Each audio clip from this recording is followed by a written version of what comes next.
Welcome to our channel. ఇంట్లో ఉండి sari business చేసే వాళ్ళకు ఈ వీడియో చాలా బాగా యూజ్ అవుతుంది. ఈ వీడియోలో నేనేం చెప్పాలనుకుంటున్నా అంటే నేను రీసెంట్గా శారీకి సంబంధించిన వీడియోస్ చేశాను. అలాగే శారీ బిజినెస్కి సంబంధించిన వీడియోస్ చేశాను.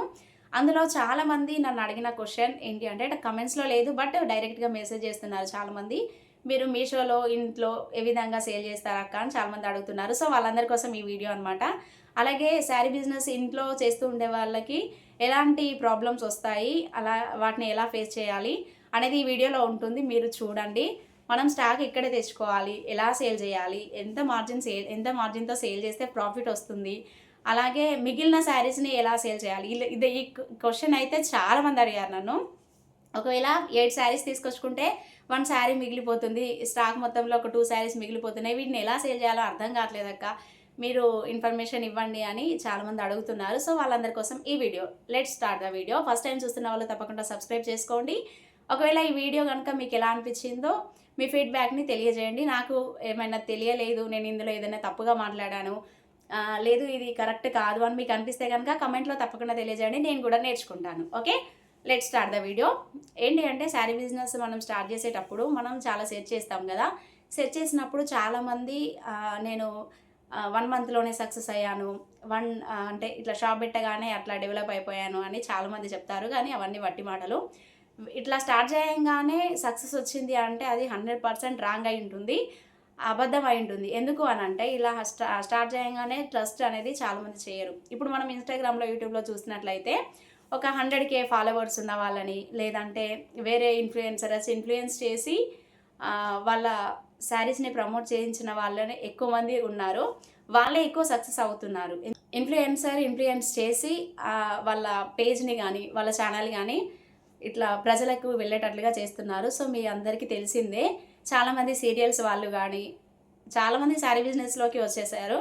చాలామందికి తెలిసే ఉంటుంది, నేను నేమ్స్ చెప్పాల్సిన అవసరం ఏం లేదు. సో నాకు అంటే నేను ఈ వీడియోలో చెప్పే విషయాన్ని మాత్రమే చెప్పదలుచుకున్నాను. నేను ఏ ఇన్ఫ్లుయెన్సర్కో లేకపోతే పెద్ద పెద్ద పేజెస్కో నేను అపోజిషన్ అయితే కాదు. సో స్మాల్ బిజినెస్ చేసే వాళ్ళకి ఈ వీడియో యూజ్ అవుతుందని చేస్తున్నాను కాబట్టి దానికి సంబంధించి మాత్రమే మాట్లాడతాను. సో ఏంటి అంటే మనం ఫస్ట్ శారీ బిజినెస్ చేసేటప్పుడు ముందుగా మనము కొన్నిటికి ఖచ్చితంగా ఉండాలి, కొన్ని ఖచ్చితంగా చెయ్యాలి. ఏంటి అవి అని అంటే ఫస్ట్ 15 ఇయర్స్ బిలో పిల్లలు ఉన్నట్లయితే ఫస్ట్ మీ పిల్లలకి మీ టైంని కేటాయించండి. ఎందుకు అనంటే మనం బిజినెస్లో పడి పిల్లల్ని పట్టించుకోకపోతే మన ఇంట్లో మనకు సపోర్ట్ చేసే వాళ్ళైనా సరే, ఇంట్లో అత్తమామ అయినా సరే, లేకపోతే హస్బెండ్ అయినా సరే, పిల్లలైనా సరే, నీ బిజినెస్ నువ్వే చూస్తున్నావు, పిల్లల్ని పట్టించుకోవట్లేదు అని చాలామంది గొడవలు పడిన వాళ్ళు ఉన్నారు. చాలామంది సిస్టర్స్ నాకు కొంతమంది తెలుసు, వాళ్ళు నాకు చెప్పారు, అలా ఫేస్ చేసిన వాళ్ళు ఉన్నారు కాబట్టి నేను చెప్తున్నాను. మీకు బిలో 15 ఇయర్స్ పిల్లలు కనుక ఉంటే ఫస్ట్ వాళ్ళ టైం వాళ్ళకి కేటాయించండి. అన్నం తినిపించడమే కావచ్చు, లేదంటే స్టడీ చెప్పడమే కావచ్చు. వాళ్ళు కాసేపు ఆడుకుందాం మమ్మీ అని అంటారు, అప్పుడు ఆడుకోండి కాసేపు, ఏమవుతుంది, మన పిల్లలే కదా, ఎవరితో అయితే ఆడట్లేదు కదా. అలాగే మన పిల్లల టైం మనకు కేటాయించాలి, మన భర్తకు మనం టైం ఖచ్చితంగా కేటాయించాలి. ఇంట్లో వాళ్ళకి ఇంట్లో పని చేయకుండా నేను బిజినెసే చూసుకుంటాను అంటే కుదరదు. తల్లిగా, ఒక భార్యగా, కోడలుగా మనం చేయాల్సిన బాధ్యత మనం చేసిన తర్వాతనే బిజినెస్ అనేది చేయాలి. అలాగే ఇవన్నీ మేనేజ్ చేయగలము అనే కెపాసిటీ మీలో ఉంటేనే స్టార్ట్ చేయండి. ఎందుకంటే స్టార్ట్ చేసిన తర్వాత ఒకసారి స్టార్ట్ చేసాము అంటే గివప్ అనేది మాత్రం ఇవ్వద్దు. ఎందుకనంటే కొన్ని రోజులు ఇది చేస్తుంది, కొన్ని రోజులు అది చేస్తుంది, కొన్ని రోజులు ఇది చేస్తుంది అని చాలా మాటలు వస్తాయి. సో మీరు అవన్నీ ఫేస్ చేయాలి చేయకుండా ఉండాలంటే మీరు గివప్ అనేది ఇవ్వకూడదు. గివప్ అనేది ఇవ్వద్దు అనంటే ఇలాంటివన్నీ ప్రాబ్లమ్స్ అన్నీ తెచ్చుకోకండి. ఫస్ట్ మన ఫ్యామిలీ టైం ఫ్యామిలీకి ఇవ్వండి. ఇది నా బెస్ట్ రిక్వెస్ట్ అనమాట. రిక్వెస్ట్ ఏంటి అనంటే మనం శారీ బిజినెస్ చేసేటప్పుడు మనకు ఇంట్లో వాళ్ళ సపోర్ట్ అనేది ఫస్ట్ అవసరం. తర్వాత ఫ్యామిలీ చూసుకోవడం అనే బాధ్యత ఖచ్చితంగా అవసరం. ఇంట్లో వాళ్ళ సపోర్ట్ అంటే చాలామంది సిస్టర్స్ అంటే పెళ్ళి కాని వాళ్ళైనా కావచ్చు, పెళ్ళైన వాళ్ళైనా సరే, వాళ్ళ కాళ్ళ మీద వాళ్ళు చాలామంది నిలబడతారు. వేరే బిజినెస్ చేస్తూ అంటే వేరే పని చేస్తూ అయినా నేను ఇంకా ఏదో సాధించాలి అనే ఆశ చాలామందికి ఉంటుంది. అంటే డబ్బు గురించి కాదు నేను చెప్పేది, మనకు వచ్చే సెల్ఫ్ రెస్పెక్ట్ అనమాట. మనం ఏదైనా చేయగలం, ఒక స్త్రీ ఉంది, ఆమె ఏమైనా చేయగలదు అనే ఆలోచన జనాల్లోకి రావాలని చాలామంది అనుకుంటారు. నేను కూడా అలా అనుకునే వాళ్ళలో ఒకదాన్ని అనమాట. ఎందుకంటే నేను వేరే పని కూడా చేస్తాను, సో శారీ బిజినెస్ కూడా చేస్తాను. నన్ను చాలామంది ఎలా అంటే నువ్వు ఆల్రెడీ వేరే జాబ్ చేస్తావు కదా, అంటే వేరే వర్క్ చేస్తావు కదా, ఇది చేయడం అవసరమా అంటే ఇప్పుడు నాకు అనిపిస్తుంది, నా పర్సనల్ అనమాట ఇది. అయితే నేను వేరే వర్క్ చేస్తాను కదా, ఒకరు నన్ను అడిగారు. రీసెంట్గా కొన్ని మాటలు వినబడ్డాయి. నేను అసలు ఇది చెప్పాలనుకోలేదు వీడియోలో, కానీ నాకు ఈ టైంకి ఇది గుర్తొచ్చింది కాబట్టి చెప్తున్నాను. ఒక ఉమెన్ అయి ఉండి చేస్తూ ఉంటే ఎంకరేజ్ చేయాలి, కానీ ఇట్లా డిస్కరేజ్ చేస్తున్నారు అని నా ఇంట్లో వాళ్ళు నాకు 100% సపోర్ట్ చేస్తారు. ఎందుకంటే మనం ఏదైనా స్టార్ట్ చేసామంటే మనము అది రాంగ్ వేలోకి వెళ్ళకుండా రైట్ వేలో మన కుటుంబాన్ని నిలబెట్టగలిగితే కనుక తప్పకుండా మన ఫ్యామిలీ మెంబర్స్ కానీ మన హస్బెండ్ కానీ తప్పకుండా సపోర్ట్ చేస్తారు. సో నాకేమనిపించింది అంటే, ఒకరోజు చాలా బాధ అనిపించింది, మీతో షేర్ చేసుకోవాలని ఈ వీడియోలో చెప్తున్నా.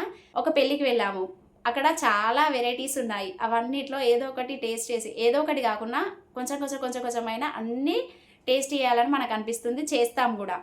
అలా అని అన్ని టేస్ట్ చేసాము, చాలా అన్నం తిన్నాము, లాస్ట్లో పెరుగు కూడా తిన్నాము. మనకు కడుపు నిండిపోయింది అక్కడే. నిండిపోయినా కూడా మనం ఇంటికి వచ్చి సాయంత్రానికి మధ్యాహ్నం భోజనం చేసాము. సాయంత్రానికి మనకు ఆకలి అవుతుందా కాదా?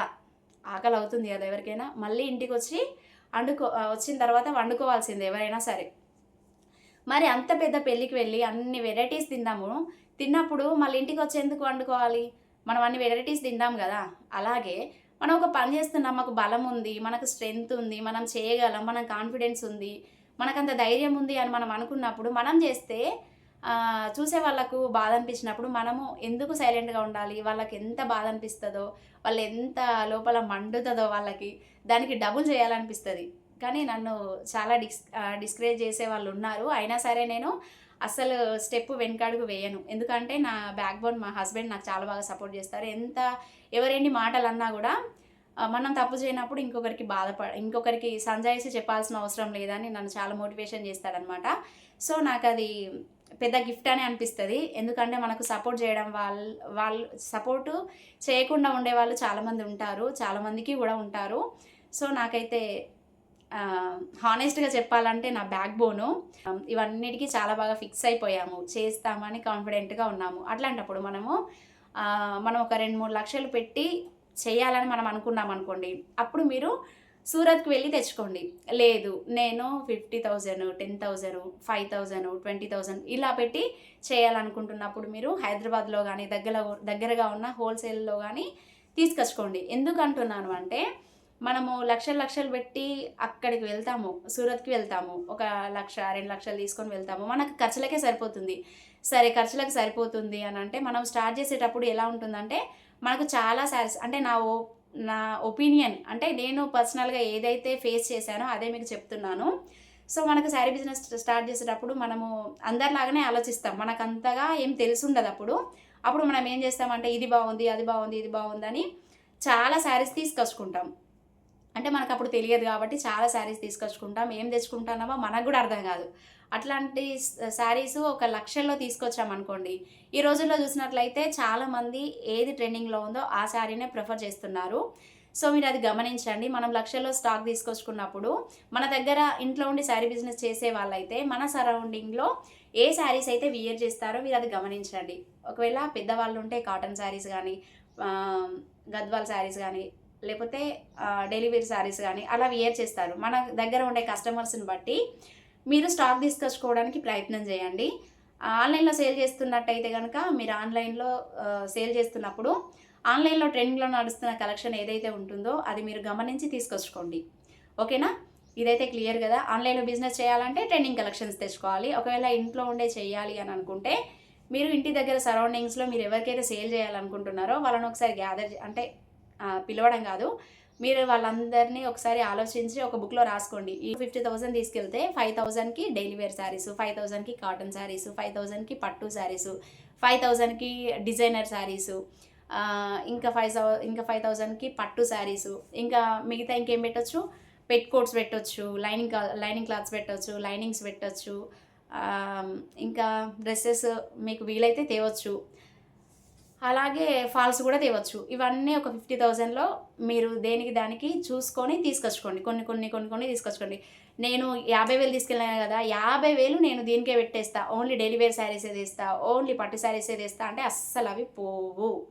అది ఇంట్లో ఉండి బిజినెస్ చేసే వాళ్ళైనా సరే, స్టోర్ పెట్టే వాళ్ళైనా సరే, ఇది గుర్తుపెట్టుకోండి. ఓకేనా? సరే అది అయిపోయింది కదా. నెక్స్ట్ మనం శారీస్ తెచ్చుకోవాలి అని అంటే సూరత్కి వెళ్ళాలి. ఓ 2-3 లక్షలు తీసుకెళ్ళాలి అని అంటే మాత్రం ఆ సరుకు కొనాలి అంటే మాత్రం సూరత్కి వెళ్ళండి. లేదు నేను కొంచెమే స్టాక్ తెచ్చుకుంటాను అంటే దగ్గర ఉన్న హోల్సేల్లో తెచ్చుకోండి. లేదంటే హైదరాబాద్లో కూడా తెచ్చుకోండి.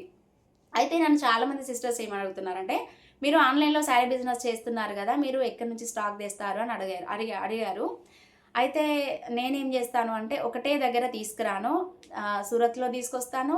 అంటే నా దగ్గర స్టాక్ అయిపోయిన దాన్ని బట్టి నాకు తొందరగా కావాలంటే హైదరాబాద్‌లో తెచ్చుకుంటాను. అది ఎక్కువ సేల్ అవుతూ ఉంటే గనుక హైదరాబాద్‌లో తెచ్చుకుంటాను. లేదు అనంటే నాకు కొంచెం లేట్ అయినా పర్లేదు, ఇది క్వాలిటీ గలది అని అనిపించినప్పుడు నేను సూరత్ నుంచే తెప్పించుకుంటాను. అది ఇక్కడ దొరకనప్పుడు.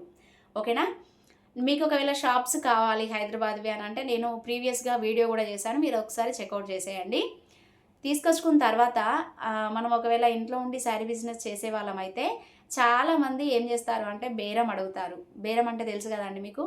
నేను ఇప్పుడు దగ్గరే ఉన్నా కదా, నేనేమన్నా ఎటన్నా పోతున్నానా, నేను ఇస్తా కదా, నేను ఇన్ని రోజుల నుంచి నీకు తెలుసు కదా అని తీసుకెళ్ళేటప్పుడు మంచిగానే ఉంటుంది.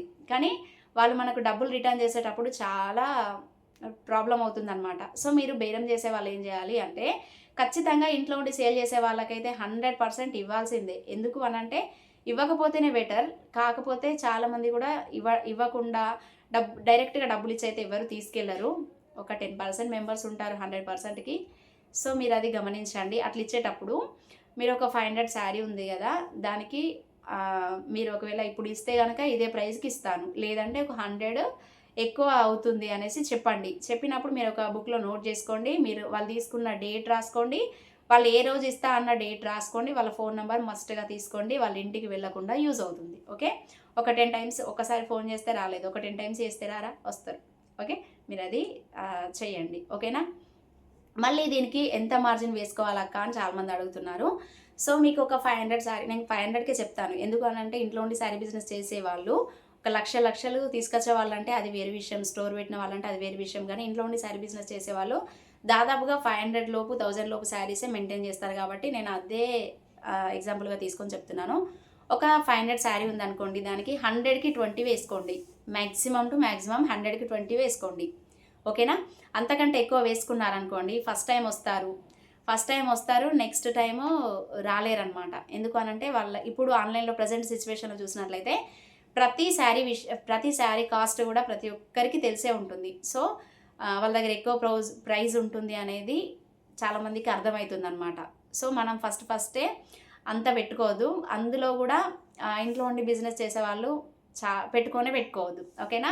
100కి 20 వేసుకోండి. 100కి 100% తప్పకుండా కస్టమర్స్ అనే వాళ్ళు రిపీటెడ్గా వస్తూ ఉంటారనమాట. ఓకేనా. అలాగే ఇంకా ఏంటి అంటే ఇంట్లో ఉండి శారీ బిజినెస్ చేసే వాళ్ళకు మెయిన్గా మనము పేషెన్స్ మనకి ఎక్కడ ఉంటుందంటే, మనము శారీ బిజినెస్ పెట్టిన తర్వాత మనం వాళ్ళని పిలవాలి. మ్యాక్సిమము ఎప్పుడు స్టార్ట్ చేస్తారు, పండగ సీజన్లో స్టార్ట్ చేస్తారు. ఇప్పుడు ఒకరే రారు, ఒక 4-5 తీసుకొని వస్తారు. మౌత్ పబ్లిసిటీ అనేది మోస్ట్గా జరగాలి. ఒక ఇన్ఫ్లుయెన్సర్ వచ్చి వేరే వాళ్ళు ఎవరో వచ్చి మన బిజినెస్ని ప్రమోట్ చెయ్యరు. ఇక్కడ మన బిజినెస్ని మనమే ప్రమోట్ చేసుకోవాలి. అది ఎలా జరుగుతుంది? ఒక 5-6 వచ్చారు. మనకి ఇక్కడ సహనం అనేది చాలా అవసరం. ఒక 5-6 వచ్చారు. వాళ్ళకి అసలు శారీ బిజినెస్ గురించి తెలీదు, శారీస్ గురించి తెలీదు, ఫ్యాబ్రిక్ ఏంటో తెలీదు. అయినా కూడా ఏం చేస్తారంటే ఈ చీర నటు పడేస్తారు, ఆ చీర నీటి పడేస్తారు, దీన్ని నీటి పడేస్తారు. ఇది కాకుండా గదైతే బాగుండు, ఆ శారీ అయితే బాగుండు, ఆ క్లాత్ అయితే బాగుండు. అసలు ఆ క్లాత్ ఎలా ఉంటుందో కూడా వాళ్ళకి తెలీదు. కానీ వాళ్ళు ఈ శారీస్ని తీసుకోక ఆ మాటలు చెప్తూ ఉంటారనమాట. చాలామంది కస్టమర్స్ బిహేవియర్ అలా ఉంటుంది. అలాంటప్పుడు మనకు వాళ్ళకి ర్యాష్గా కాకుండా నార్మల్గానే సమాధానం చెప్పండి. ఓకేనా. సహనం అనేది అవసరం. ఓకేనా. శారీ బిజినెస్ చేసేటప్పుడు మనం ఒకవేళ ఆన్లైన్లో చేయాలంటే మనం ఎలా కస్టమర్కి సెండ్ చేయాలి, వాళ్ళకి ఎలా అప్రోచ్ అవ్వాలి అని మీరు అనుకుంటే, మీరు శారీ బిజినెస్ ఆన్లైన్లో స్టార్ట్ చేసేటప్పుడు మీ ప్రతి ఒక్కరికి ఇన్స్టాగ్రామ్ ఉంటుంది, యూట్యూబ్ ఉంటుంది, ఫేస్బుక్ ఉంటుంది. సో మీరు ఒక వీడియో చేయండి. మనము వితౌట్ ఫేస్ చేయాలనుకుంటే వాయిస్ ఓవర్ కంపల్సరీ ఇవ్వండి. మీరు కలెక్షన్ చూపిస్తూ మీ ఓన్ వాయిస్ మాత్రమే ఇవ్వండి. ఎవరియో ఫోటో పిక్స్ తీసుకొచ్చి మీ వాయిస్ ఇవ్వడం కానీ, ఎవరియో తీసుకొచ్చి ఇవ్వడం కాకుండా మీ ఓన్గా మీరు ప్రజెంట్ చేయాలి. చేస్తే మీకు చేస్తా ఉంటే ఎలా చేయాలనేది అనుభవం అనేది వస్తుంది. సో మీరు ఒకదానికొకటి బెటర్గా ఆలోచించి బెటర్గా వీడియోస్ తీయడానికి ప్రయత్నం చేస్తే కనుక 100% రిజల్ట్ అయితే వస్తుంది. సో మీరు ఆన్లైన్లో అట్లా యూట్యూబ్లో కానీ, ఇన్స్టాగ్రామ్లో కానీ, ఫేస్బుక్లో కానీ అప్లోడ్ చేయండి. అప్లోడ్ చేస్తే మీకు ఒకవేళ మీకు ఆర్డర్ కనుక వచ్చిందనుకోండి, మీరు కొరియర్ సర్వీస్ ద్వారా పంపించవచ్చు. ఏ కొరియర్ సర్వీస్ గురించి మీరు తెలుసుకోవాలనుకుంటున్నారో కామెంట్ చేయండి. నేను తప్పకుండా వీడియో చేస్తాను.